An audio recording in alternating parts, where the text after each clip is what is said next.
Yan guys, nag-flashing tayo uli. Ito, Toyota Wigo naman to. Flashing oil. Tapos paanda rin ng 25 minutes. 25 minutes. 3 to 5 minutes. Hindi, doon susi ka na. Yan loads paanda rin natin. So ito yung reading ng battery. 12.6. Start. Malakas pa, bago pa.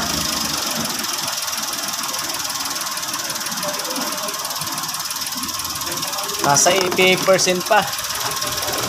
Mga boss. So yun yung kanyang battery. Battery health. Kasi yung Coolant. Yan mga boss yung coolant niya. Sakto pa naman. Brake fluid. So ito pinapaandar natin 3 to 5 minutes ang flashing dapat. Yan. So chichikin natin yung cabin filter. So mga loads, ito nga pala yung cabin filter ng Toyota Wigo. So kahit na mga Toyota Vios, dito rin talagang position ng cabin filter niya. Ayun, hatakin nyo lang Yan. Yun. So ito hatakin nyo lang to. Tapos dito sa loob makikita nyo may pinakatakip din siya Yan. Ito yung clip, pinakalock. Ipipress nyo tapos hatak pa Yan. Ganun lang. Tapos ito na yung cabin filter, makikita nyo yan. Sus, grabe na. Napakarumi na. Ayan halatang hindi chine-check up to. Diba? So lilinisin lang muna to siya bago tsaka na lang palitan. guys, salamat pala kay boss. Nagbigay sa atin ng pananghalian daw. Ang bait talaga ni boss, nagbigay sa 100. So ito. Sana all. So ito, pangalawang namin to, change oil Toyota Wigo mga loads. Ayan. Ayan. So napakaliit lang nito kaya yung lifter namin easy lang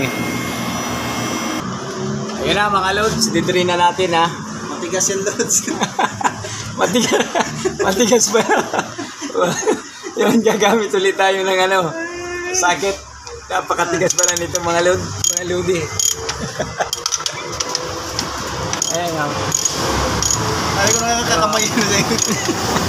Ayun, pagka kayo, nagagawa, gamit kayo ng gloves.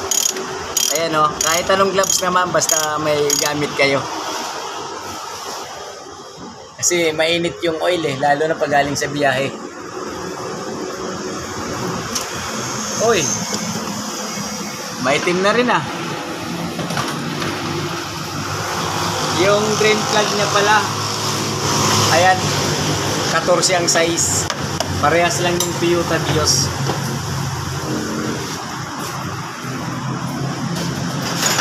Tapos yung oil filter nga pala yun sa ilalim. Tatanggalin muna yung cover. So ayan, niluluwagan na yung oil filter. Hindi makita kung nasaan Ayun. Yun. Wow. So pinakasulog siya mga loads. Ang Toyota Wigo. Kahit yung mga ngayon, modelo na Wigo, isa pa rin yung posisyon ng oil filter. Ayan So sunod-sunod na yung ating customer yata. May pumasok na naman Ayan. So ang gamit niya na oil filter is 932 or 110. Ayan ito yung size 110 kaya 932 yung oil filter yan. Yun mga load, pinatamakin yung mga bolt ng tornilyo, kailangan chichikin nyo yan.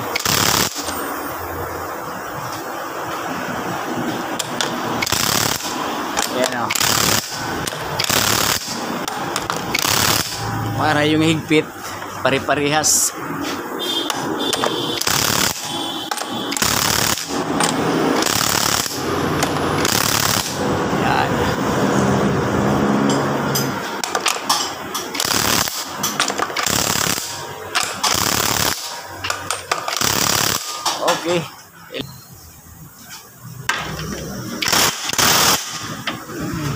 And mga under chassis dapat ito rin.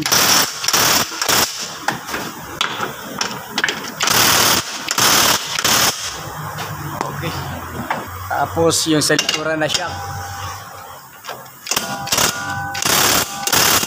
Yan o, naglagang pa.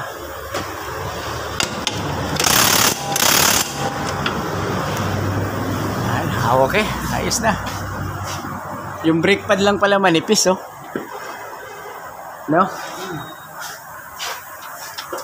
Pwede naman sir, pabibilan mo yan kung gusto mong papalitan. Yun mga loads, okay na. Naibalik na yung green plug tsaka oil filter.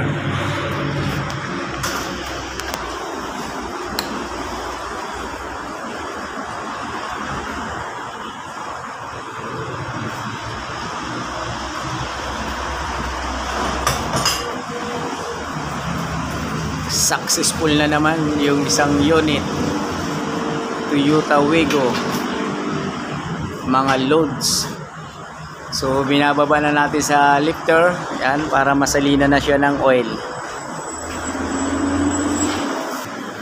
So ito nga pala mga loads, fully synthetic ang ginamit ni boss. Tapos pag mahaluan po ng kaunting tubig, loads, nagagano. Ayan Helix Ultra yan. Yan na yung pinakamahal. 10,000 o kaya 10 months. Oo. Wag na 6 months, logi ka na doon. yung ibang nito sir, yearly. Alam mo ba yung mga seaman, taon-taon yun? Wag kang mag 6 months na sabi na 6 months, logi ka. 10 months mo kaya isang taon. Dapat 10 buwan mo ipa-change oil para sulit naman. Sabi nila every 6 months daw, at fully synthetic. Basta importante pag check mo may laman o may langis. Oo, importante yan. Ito mga boss, hanginan na natin ha. Ayan, hanginan na lang. Guys, okay pa naman to guys. Itong alanganin lang tong sa cabin filter niya guys. Hanginan lang natin. Ang paghangin ito guys, may processor rin guys ha.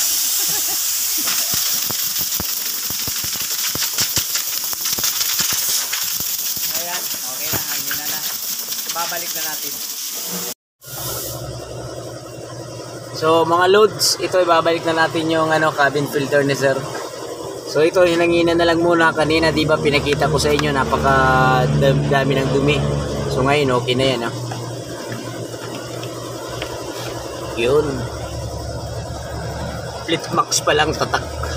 Ito na yung takip, isusuksok nyo lang dito sa dulo. Yan, tapos yan. Tapos ito Yung brake pad lang ipapakagat mo lang yan. Yun, okay. Naibalik na natin. Ay guys, bali guys, napa-under na natin yung makina. Papatayin lang din natin ulit para ma-check natin yung level ng langis. Okay. Ay guys, punasan mo muna guys para maklaro mo yung level ng langis. Procedure lang. Check natin kung ano. Yun guys, 3 liters lang po talaga ang Wigo guys ha. 3 litro. Sir, ito po yung level ng langis mo.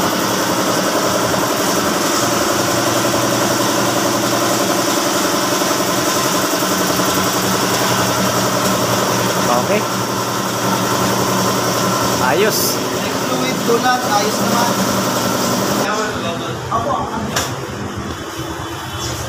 Ayun mga loads, magbabayad na si boss. Natapos na natin ulit ito. Ayan Toyota Wigo. Okay. Yun, thank you kay Busing dahil dito pa rin siya nagpa-change oil sa atin. So ayun mga loads, thank you dahil nakatapos na naman tayo ng isang Toyota Wigo PMS. Ayun, pakipollow na lang, pag-subscribe ng ating channel mga boss. Jess Mechanic Vlog nga pala. Yan, thank you.